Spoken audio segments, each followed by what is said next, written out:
كتير بحب اعمل اشكال فيه والعب فيه. بلشتوا تحضروا مين معنا الضيف مختص بهيدا الفن. ايه هو فن؟ لان بنعمل فيه كتير اشياء حلوه، رح نشوف سوا شو. بدي ارحب اول شيء بمحمود رضوان. اول شيء اهلا وسهلا فيك ببيوتنا كافيه. اهلا وسهلا بكم كلكم النهارده. الهواء حلو النهارده جنب النيل بقى وكده. حلو على النيل بقى كل شيء عم بيصير. انا سعيد معاكم النهارده ومكان جميل جدا وكلكم ناس جميله جدا. ميرسي ونحن كثير مبسوطين فيك. نايف كيف نمت فيك الموهبه؟ انا استغربت عشان هو ما بيدرس اصلا فن نحت. بدرس تجاره. انت بتدرس تجاره وفنان نحت واصغر. يعني شوفي حتى لو طالع هنا صوره وهو صغير. انا بعمل من وانا صغير قوي فعلا. بس كيف نمت الموهبه هذه؟ هقول لك، بس اسمح لي في البدايه اقول كل سنه وانت طيب يا حسين. ده صاحبي يعني عيد ميلاده النهارده. وبعدين ابلش بقى بكلامي. ما له عبال 100 اكيد. تفضل. انا بدات موهبه وانا صغير جدا، ولكن بدات اعرف انها موهبه عن طريق رحت مكتبه من مكتبه سوزان مبارك. كان فيها هناك كاتب صحفي كبير اسمه يعقوب الشاروني، شافني بالصدفه وقال لي ان انا موهوب. يعني من هنا بدات ان انا اطلع التلفزيون. عمرك كم؟ كان عمري تقريبا 10 11 سنه. بعد كده طلعت في مجلات كتير قوي، وكنت صحفي ناشئ صغير تقريبا ما جتش 10 سنين. بعد كده كان في فتره توقف شويه، ما كانش في حد بيحاول ان هو يدعمني. بعد كده لما دخلت الثانويه العامه قررت ان ادخل كليه فنون جميله، فالمجموع فشل على 2 من 10. بعدين ما قدرت الاعمال اللي انت سويتها ان هي تشفع لك ان هي تدخل؟ لا، ما فيش حاجه اسمها كده. هنا في مصر في حاجه اسمها مجموع يدخلك الكليه اللي انت تعملها. ما احنا لو اعتبرنا ان هي حوار يشفع، فممكن يدخل في حوار الطب بقى. واحد باباه دكتور فيقول لك حضر معاه كذا عمليه فيدخل كليه الطب. لا بس انا ما شاء الله انا شايف فن صعب يعني من نوع انه مو اي حد ريتا بيقدر يعمل شيء زي كذا. يعني ابدا مش شيء هين، خاصه انه اذا بتطلع منيح على هلا الشيء كنت حملته في تفاصيل الوجه. هي اصعب تفاصيل ممكن تعملها. يمكن الجسم بس تعمله بس تنحته يمكن اهين من الوجه، لان الوجه في تفاصيل معينه. رح نشوف هلا صوره تمثال الرئيس الامريكي اوباما. انا عملته يوم ما كان موجود في مصر. يعني هو كان موجود في التلفزيون، فقررت بقى ان انا امسك الصاله واعمله. عملته على طول. حلو كتير. ودلوقتي بشارك مع دكتور طاهر عبد العظيم، دكتور في فنون جميله، في معرض لاحياء السيره النبويه من جديد. دي تحت رعايه الازهر الشريف. وفي نفس الوقت ان انا بحاول ان انا انمي في موهبتي طبعا. وفي باذن الله ناوي اعمل معرض قريب ان شاء الله بحضر له، يعني دي احد تحضيراته. بس فبحاول ان انا اجتهد واعمل اللي انا اقدر عليه طبعا. كتير مهضومه هيدا. دي كتير مهضومه. ماشي. انا عارف اللهجه دي قوي على فكره. مهضومه باللبنانيه. ميرسي. طب محمود، سؤال اول شيء، اول تمثال او شكل عملته بالصلصال. كتير قوي على فكره. نعم. ايش السؤال ده سؤال كتير قوي بتاع اول شكل. ايه اول شيء شو عملت؟ شو بجد ما افتكرش، بس كان يمكن كان لاعب كوره. انا واخويا كنا بنعمل لعيبه كوره كده صغيرين بالصلصال، ونعمل كوره بالصلصال ونلعب مدوشه. اوكي. طب محمود، قبل ما نتابع الحديث معك، في معنا اتصال من السعوديه من توتا. الو كيفك؟ الحمد لله. كيف؟ منيحه. خبرينا، عم بتشوفي الاشكال اللي عم نشوفهم سوا هلا مع محمود؟ ايوه، اشياء مره حلوه. عم تحبيهم؟ شو اكثر تمثال حبيتي؟ الرئيس اوباما او البنت مارينا او الباليرينا او الجلاديتور؟ لا، اوباما هو اول شيء لفت. اوباما اول شيء حبيتيه. عم بيسلم عليك اصلا، شايفه ايده. عم بيقول لك هاي توتا. توتا، خبرينا انت بكره ناطره اكيد مباراه السعوديه كوريا. ايش الاوضاع عندكم؟ انا في الكوره. كيف حالك يا نايف؟ الحمد لله بخير. ايش الاوضاع عندكم؟ حلو. متجهزين؟ ايوه يلا ان شاء الله باذن الله نرقص لكم هنا. يلا، بس حبيت اقول لك انه احنا روتانا كيف نجح في القاهرة اكثر من بيروت، وبفضلك وبفضل جروب العمل تبعك، واحنا فخورين فيك كلنا في السعودية. ثانك يو. اكيد تحيه لكل اهالي السعوديه ولك يا توتا. واكيد نايف بينبسط كثير بس يسمع صوتكم. انا بدي اشكي كثير على اتصالك، ورح نتابع حديثنا مع محمود. محمود، خبرنا شو المعارض يلي عملتها وشو عرضت؟ شو الاشياء اللي عرضتها بالمعارض؟ اوكي، وانا عملت معارض كتير جدا، في منهم اللي كان يعتبر رسمي وفي منهم اللي كان عادي. يعني عملت معارض كتير جدا في مدرسه، ومدرستي وانا صغير يعني طالب في ثانويه عامه. وعملت معرض في جامعه القاهره وخدت مركز على جامعه القاهره كلها، وده كان بالنسبه لي شرف كبير قوي ان ابقى هناك. وده ايوه هو ده كده كان بدايه المعرض بتاعي، كان انفيتيشن لي. كان معرض الفنان محمود مصطفى، ده كان بتاعي انا. واتعمل عنه عده مقالات وكده، كنت مبسوط بيه جدا. وكان في برضو معرض عملته قبل كده في نقابه الصحفيين في قاعه عبد السلام الشريف، ده كان قاعه بكار الاول، كان في قاعه عبد السلام الشريف.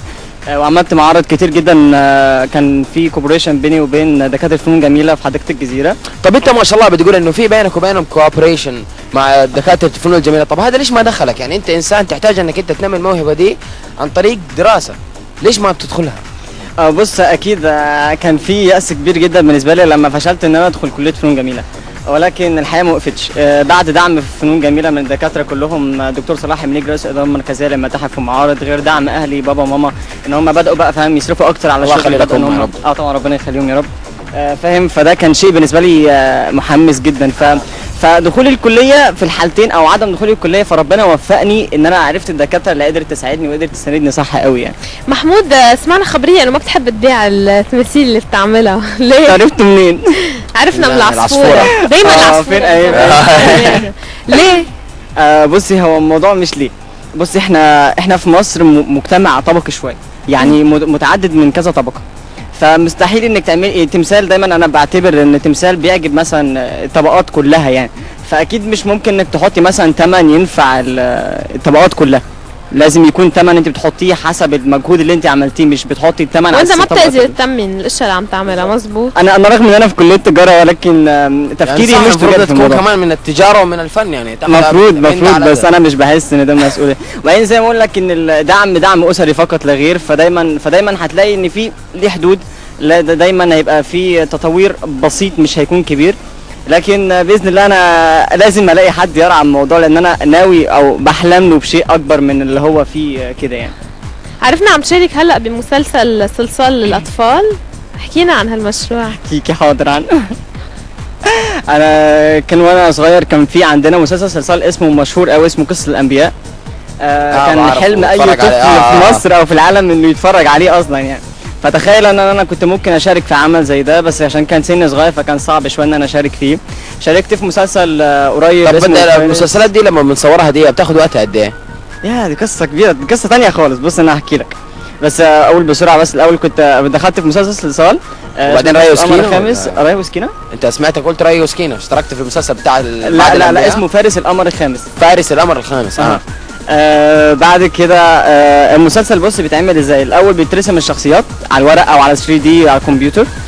بعد كده بتجاب الشخصيات دي، بيبتدي النحاتين ان هم ينفذوا الشخصيات بالشكل المعين المرسوم لهم. بعد كده بتتاخد الشخصيات دي بتتحط على ديكور معمول بشكل معين، يبقى فيه كاميرات طبعا وفيه كمبيوتر على اعلى مستوى عشان يجيب فريمات، والدقيقه بيعمل كذا دقيقه، والدقيقه بتتكون من 1750 فريم. طبعا ده شيء يعني يتخيل عشان نجيب ايده مثلا من هنا لهنا مثلا بتاخد فتره طويله قوي. يمكن احنا بنشوفها في الاخر ثانيه، بس بجد الثانيه بتختلف كتير. هي شكلها قوي قوي قوي. بس ايه نايش كما تقول. بس بسأل انا دحين تمثال اوباما اخذ وقت منك قديش؟ بص يمكن الجسم ما خدش كتير قوي، ولكن المشكله تبقى في تفاصيل الوش، لان احنا كلنا عندنا العظم وعندنا الوش بيبقى مختلف. لحتى يقدر يشبه بدك تشتغل عليه. طبعا بتبقى صعبه قوي وبتبقى صعبه شويه. عم تفكر هلا تشتغل اكثر يعني؟ شو عم تفكر تشتغل حتى تنمي موهبتك بفن النحت؟ يعني شو في شيء بعد لازم تشتغل عليه حتى الموهبه تزيد وشغلك يصير اكيد متقدم اكثر؟ بصي اكيد انا بحاول ان انا احضر معارض كتير للفن والنحت او الرسم في جميع الانحاء اللي موجوده في مصر. بالنسبه للمعارض موجوده، واللي ما بقدرش احضرها في مصر او بره مصر بيبقى في على النت مواقع كتير جدا بقدر من خلالها ان انا اتفرج على الحاجات دي، ولحد كبير بحس انها منافسه. انت فاهم الفكره، ان انا اشوف حد بيعمل كده، واعتقد ان ما فيش حد قبل كده عمل معرض صلصال في العالم، فيمكن انا اول مره بسمع فيها. انا صح انا عارفه، افتكرت نفس اللي في انجلند اللي هو مع الشمع، معرض الشمع. انت معرض الشمع يعني تقريبا عارفه حتى نفس اللمعه ما اخذ نفس شيء، بس لما تيجي تمسكيه بس الملمس اصلا الملمس يعني انا هم عم بقدر شيلها من ايدي على فكره مش محمود، كان عندي سؤال نسيته.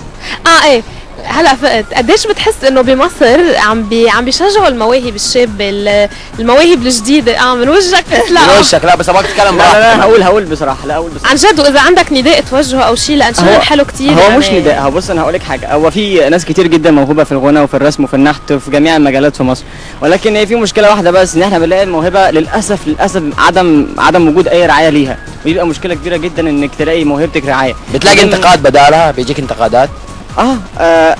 في انتقادات طبعا بتيجي بتزعلني قوي، انتقادات لا تخص الفن اطلاقا يعني. انتقادات سلبيه عم تحكي. فبتبقى انتقادات شيء مقزز قوي انك تسمع كلام يزعلك زي يعني. حرام. الكلمه دي كانت بتزعلني قوي، انه حرام ده. كثير بشعه هالكلمه. طبعا في دكتور طاهر عبد العظيم سأل مفتي الديار المصرية، وانا بقولها علنا كده ان ده مش حرام. اكيد مش حرام. هو اللي مش حرام لان هو مش نفس المقاسات، وبعدين هم معتقدين ان لسه ما زال في ناس بتفكر في مبدأ التفكير لعبادة الاوثان والاصنام والحاجات دي اتلغى من زمان الكلام ده. انت انه ده عم نحكي عن مستوى فن. بالظبط وانا بتكلم الحين معانا اتصال اعمال من السعودية. الو. حلوة السعودية، انا من السعودية. السلام عليكم. الو. الو السلام عليكم. وعليكم السلام، كيف حالك يا امال؟ الحمد لله بخير. اديني ايش رايك في البرنامج؟ هلا.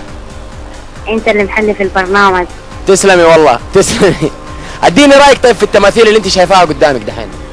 حلوة. ايش اعلى شيء عاجبك؟ كلها عجبتك؟ ربنا يخليك يا رب. ايش في سؤال تبي توجهيه للاستاذ محمود؟ استاذ محمود ماشي. الو. استاذ محمود. امال.